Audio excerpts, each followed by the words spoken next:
The Nile River, cradle of civilization, lifeblood of nations, and now a source of growing tension. For centuries, Egypt has called it the gift of the Nile, but upstream in Ethiopia, a new chapter of history is being written with concrete, turbines, and ambition. The Grand Ethiopian Renaissance Dam, or GERD, promises to light up Africa. But downstream, Egypt fears the lights might dim for good. Tonight, two voices meet to debate what the world must understand: who owns the water, who defines progress, and can survival ever be shared? Representing Egypt, from Cairo, Amara Hassan, a seasoned water rights lawyer, sharp, articulate, carrying the weight of history in every word. Representing Ethiopia, from Addis Ababomix Alamu, a human rights and development lawyer, visionary, confident, and determined to see Africa rise. Two women, one river, and a question as old as civilization itself. For Egypt, the Nile is not just a river, it's our heartbeat. 97% of our people live along its banks. Without it, our land becomes dust. We are not against Ethiopia's dreams, but dreams cannot come at the cost of another nation's survival. And for Ethiopia, the GERD is not a dream, it's justice. For too long, we've watched the Nile flow outward while our people lived in darkness. We built this dam with our own hands, our own money. It's not a threat, it's empowerment. To understand this debate, we must look back. Colonial era treaties from 1929 and 1959 gave Egypt and Sudan control over the Nile's flow, ignoring Ethiopia, the river's main source. Those treaties recognized reality: Egypt's dependence on the Nile is absolute. We have no rain-fed agriculture, no alternate rivers. If Ethiopia controls the flow, millions of Egyptians could lose their farms, their food, their future. But those treaties were colonial relics. Ethiopia never signed them. We were never colonized, yet our waters were claimed without our consent. The GERD corrects that injustice is about equality, not dominance. Two histories collide, one rooted in survival, the other in sovereignty.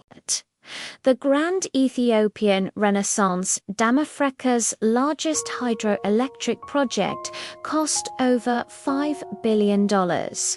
Financed almost entirely by Ethiopians. Its 5,000 megawatt capacity could power entire regions. This dam will lift millions out of poverty. It's clean energy, African-built, and African-owned. For the first time, we're not borrowing from the world, we're building for ourselves. But progress without partnership breeds peril. Ethiopia filled the dam unilaterally, without binding agreements. Imagine if someone built a massive wall on the Colorado River without consulting the United States. Would that not be seen as reckless? In a world of droughts and rising tensions, water is wealth, and control is power. If Egypt's water flow drops, it's not just a national crisis, it's a regional catastrophe. Food insecurity, mass migration, instability, all of this could spill across borders. The world should care, because when rivers dry, peace dries with them. And yet, without development, Africa remains trapped in dependence. Electricity is not a luxury, it's a right. Ethiopia's growth strengthens Africa's economy, reduces poverty, and builds a more stable region. Development is security. For Western viewers, think of it as a clash between hydropolitics and human progress, where every drop of water carries centuries of power and pride. So, what's the way forward? Through trust and technology, real-time data sharing, joint water management, regional power trade, we can turn the Nile into a symbol of unity, not division. Agreed, but only if there's a legally binding framework that ensures water security for all downstream nations. Promises evaporate. Treaties endure. Egypt needs guarantees, not good intentions. It's a delicate equation, one that balances megawatts and megatons of trust. When the dam fills too quickly, Egyptian farmers lose crops. I've seen fathers stare at empty fields. The Nile is more than water, it's our inheritance. And I've seen Ethiopian children do homework under candlelight. The GERD is our inheritance, a promise that our generation won't live in the dark. Different lives, same river, both bound by hope. Egypt asks for fairness, not control. Let the Nile be our shared lifeline, not our dividing line. Ethiopia asks for respect, not permission. Let the Nile's flow symbolize Africa's rise together. In the end, it's not about dams or borders, it's about destiny.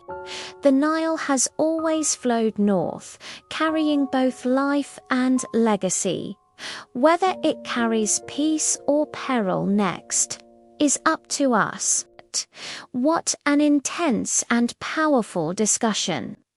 It really shows how complex these global issues are, with valid points on all sides. What do you think? Who made the more compelling argument? Let us know your thoughts in the comments below. We read every single one. Thank you so much for joining us for this crucial conversation. If you found this video insightful, please give it a thumbs up and hit that subscribe button so you don't miss our next deep dive. Stay curious, and we'll see you in the next video.